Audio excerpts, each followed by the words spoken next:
This is BBC News and these are the top stories developing at 11. Theresa May chairs a meeting of cabinet ministers to discuss the next phase of Brexit after renewed criticism from some MPs over her approach. At the same time,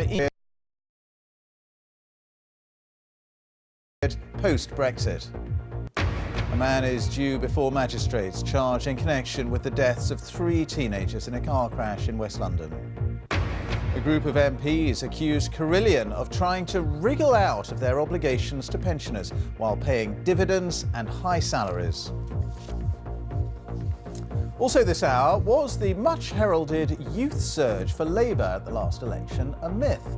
New research suggests the so-called youth quake for Jeremy Corbyn was little more than a tremor. And no more towels on the sun loungers. The dash for a sunbed could soon be over as Thomas Cook launched a scheme to book in advance.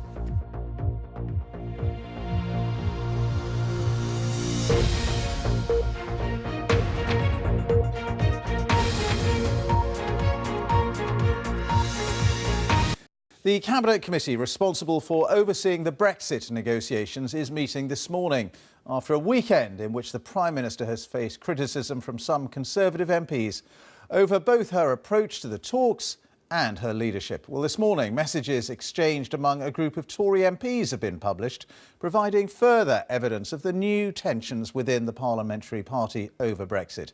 And in the last hour, the Conservative MP Johnny Mercer says the window is closing for the Prime Minister to meet the challenges of leadership. Let's go to our assistant political editor, Norman Smith, who's in Downing Street now. So a weekend of sniping, really, against Theresa May, even President Trump criticising her approach to Brexit.